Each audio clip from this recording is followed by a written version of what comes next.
আমার শাশুড়ি প্রতি মাসে একদিন রাতে বাড়ির নিচের তালা বন্ধ করে ঘরে যেতেন। সেদিন কেউ কাছে গেলে তিনি চিৎকার করে তাড়িয়ে দিতেন। কিন্তু যেদিন আমি লুকিয়ে সেই ঘরে ঢুকলাম, সেদিন যা দেখলাম আমার জীবনটাই বদলে গেল। আমার নাম তৃষা। বিয়ে হয়ে এই বাড়িতে এসেছি আজ প্রায় 2 বছর। আমার শ্বশুর মারা গেছেন অনেক আগেই। বাড়িতে শুধু আমি, আমার স্বামী আর শাশুড়ি মা থাকি। আমার শাশুড়ি সবাইকে খুব ভালোবাসতেন। গ্রামে যে বিপদে পড়তো তিনি সাহায্য করতেন। কিন্তু একটা ব্যাপারে আমার কাছে সবসময় অদ্ভুত লাগতো। প্রতি মাসের ঠিক একটা রাতে তিনি বাড়ির নিচে পুরনো তালাবন্ধ ঘরে ঢুকতেন, তারপর ভেতর থেকে দরজা বন্ধ করে দিতেন। 2-3 ঘন্টা কেউ সেখানে যেতে পারতেন না।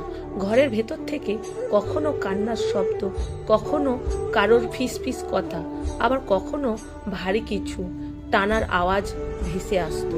আমি স্বামীকে জিজ্ঞেস করলে সে শুধু বলতো, মায়ের ব্যাপারে প্রশ্ন করো না। একদিন কৌতূহল সামলাতে না পেরে দরজা ফুটো দিয়ে উকি দিলাম, কিন্তু কিছুই দেখা গেল না। সেই রাতেই শাশুড়ি হঠাৎ দরজা খুলে আমার দিকে তাকিয়ে বললেন, যেদিন সত্যিটা জানবি সেদিন হয়তো আমাকে আর মা বলে ডাকতে পারবি না। তারপর থেকে আমার ঘুম উড়ে গেল। একদিন সুযোগ এলো, শাশুড়ি বাজারে গেছেন। আমি লুকিয়ে চাবি নিয়ে ঘরের দরজা খুললাম। ভেতরে ঢুকেই দেখি চারিদিক পুরনো ট্যাঙ্ক, অসংখ্য ফাইল, শত শত মানুষের ছবি, আর দেওয়ালে লেখা অনেক নাম। একটা টেবিলে ওপর আমার স্বামী ছোটবেলার ছবি রাখা। ঠিক তখনই পেছন থেকে দরজা বন্ধ হওয়ার শব্দ পেলাম। ঘুরে দেখি শাশুড়ি দাঁড়িয়ে আছে। আমি ভয়ে কাঁপতে কাঁপতে বললাম, এগুলো কি? তিনি চুপচাপ একটা ফাইল আমার হাতে দিলেন। ফাইল খুলতেই আমার মাথা ঘুরে গেল। যাকে আমি এতদিন নিজের স্বামী বলে জানতাম, সে আসলে এই পরিবারের জন্মসূত্রে ছেলেই নয়। বহু বছর আগে রেল স্টেশনের পাশে পরিত্যক্ত অবস্থায় পাওয়া গিয়েছিল। শাশুড়ি তাকে নিজের সন্তান হিসাবে মানুষ করেছে।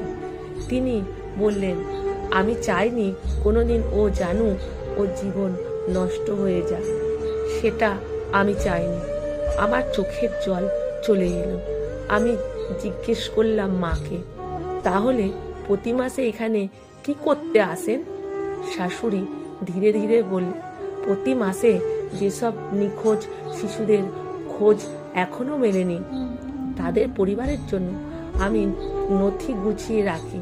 যদি কোনোদিন একটা সূত্র পাই, তাহলে যেন কাউকে তার পরিবারের ফিরিয়ে দিতে পারি। আমি স্তব্ধ হয়ে গেলাম। যে ঘরটাকে এতদিন রহস্যের ঘর ভাবতাম, সেটা আসলে অসংখ্য ভাঙা পরিবারের শেষ আশার ঘর ছিল। সেই দিন বুঝেছিলাম, সব রহস্যর পেছনে অপরাধ লুকিয়ে থাকে না, কিছু রহস্যর পেছনে লুকিয়ে থাকে অসীম ত্যাগ আর ভালোবাসা। লেখা সংগৃহীত, পাঠে অনিতা ভট্টাচার্য।